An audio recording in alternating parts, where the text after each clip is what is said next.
Because the world will challenge you and say, do you believe this is the most important book for me to read? Oh, yes. You read it? No, I've read bits. Well, let's read quite a big bit tonight. All right, I'm going to read parts of 4 chapters, reading from Judges 13 through to Judges 16. Right, they come in all sizes, don't they? Right, let's read Judges chapter 13 from verse 1. Again, the Israelites did evil in the eyes of the Lord, so the Lord delivered them into the hands of the Philistines for 40 years. A certain man of Zorah named Manoah, from the clan of the Danites, had a wife who was sterile and remained childless. And the angel of the Lord appeared to her and said, you are sterile and childless, but you are going to conceive and have a son. Now see to it that you drink no wine or other fermented drink, and that you do not eat anything unclean, because you will conceive and give birth to a son. No razor may be used on his head, because the boy is to be a Nazirite, set apart to God from birth, and he will begin the deliverance of Israel from the hands of the Philistines. Verse 24 says, the woman gave birth to a boy and named him Samson. That means sunshine, actually. Called him sunshine, Samson. He grew, and the Lord blessed him, and the Spirit of the Lord began to stir him while he was in Mahane Dan between Zorah and Eshtaol. Do those names grab you? Now, come on, be honest. Well, they grabbed me because in October I was in a bus, and the man sitting next to me on the bus said, that is Zorah over there, and that is Eshtaol over there. I said, you mean the bus is right in Mahane Dan? And he said, yes. I thought, that's great. I'm right where Samson was. And just a little further down the road, there was a cafe which said Samson's Cafe. And I said, was that where he met Delilah? But he said, just behind there, over the hill, is another place called Timnah. And I thought, well, that gets me into chapter 14. Samson went down to Timnah. You see, this is about real people, real places. The Bible is fact. We're dealing with real people, real emotions, real problems, real relationships. So Samson went down to Timnah and saw there a young Philistine woman. When he returned, he said to his father and mother, I've seen a Philistine woman in Timnah. Now get her for me as my wife. They talked very politely to their parents in those days, and this was how they went about a courtship. And his father and mother replied, isn't there an acceptable woman among your relatives or among all our people? Must you go to these uncircumcised Philistines to get a wife? But Samson said to his father, get her for me, she's the right one for me. His parents did not know that this was from the Lord, who was seeking an occasion to confront the Philistines. For at that time they were ruling over Israel. Samson went down to Timnah together with his father and mother, and as they approached the vineyards of Timnah, suddenly a young lion came roaring towards him. And the Spirit of the Lord came upon him in power, and he tore the lion apart with his bare hands as he might have torn a young goat. But he told neither his father nor his mother what he'd done. There's something you don't want to tell your parents. There might just be something wrong with what you've done. Then he went down and talked with the woman, and he liked her. Sometime later, when he went back to marry her, he turned aside to see the lion's carcass, and in it was a swarm of bees and some honey, which he scooped out with his hands and ate as he went along. When he rejoined his parents, he gave them some, and they too ate it. But he did not tell them that he'd taken the honey out of the lion's carcass.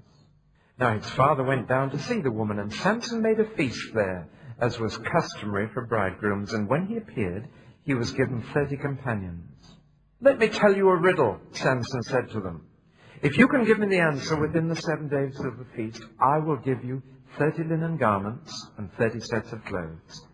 But if you can't give me the answer, you will give me 30 linen garments and 30 sets of clothes. Tell us your riddle, they said. Let's hear it. And he replied, out of the eater, something to eat. Out of the strong, something sweet. Well, for 3 days they couldn't get the answer. On the 4th day they said to Samson's wife, coax your husband into explaining the riddle for us, or we will burn you and your father's household to death. Did you invite us here to rob us? Then Samson's wife threw herself on him, sobbing, "You hate me. You don't really love me. You've given my people a riddle, but you haven't told me the answer." "I haven't even explained it to my father and mother," he replied, "so why should I explain it to you?" She cried the whole 7 days of the feast.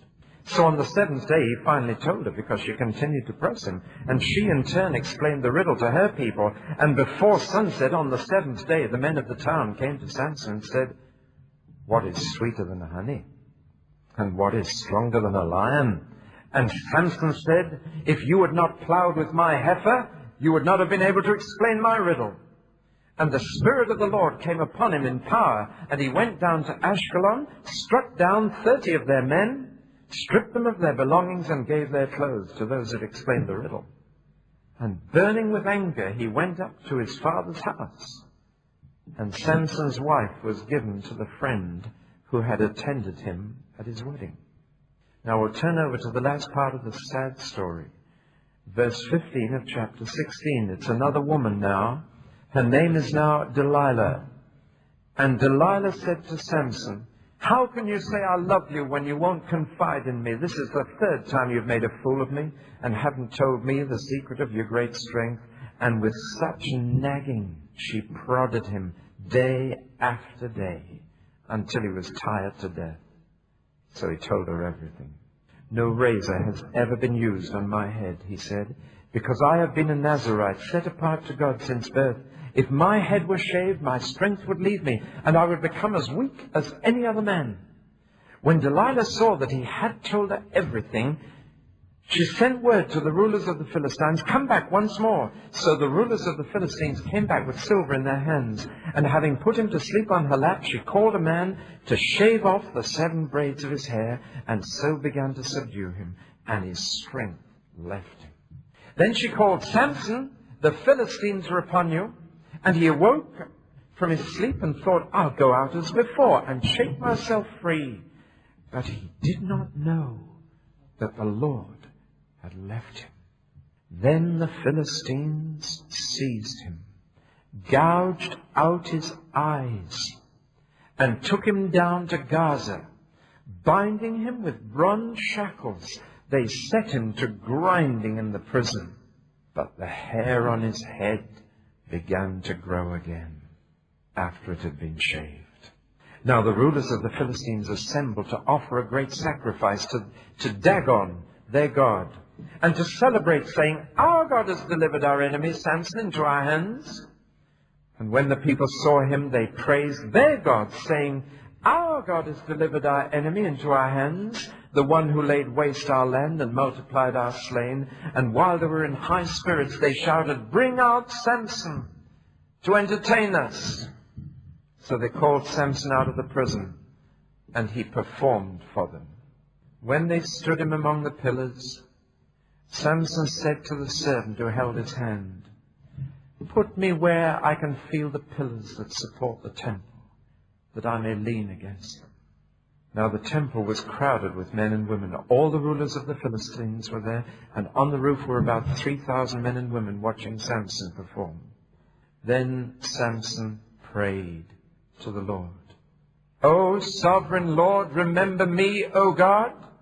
Please give me my strength just once more, and let me with one blow get revenge on these Philistines for my 2 eyes."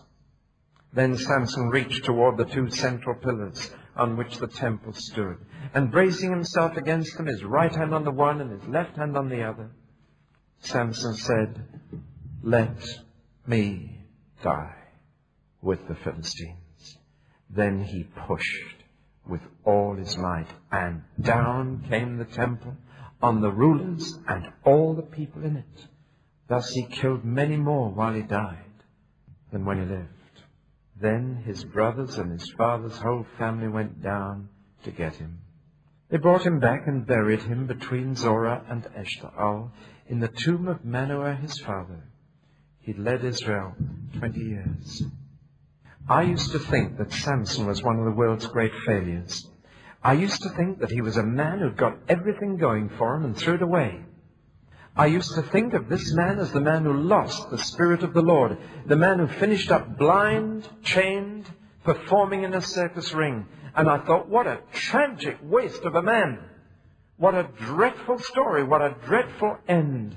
And that was my impression of Samson. I think I must have picked it up in Sunday school or somewhere.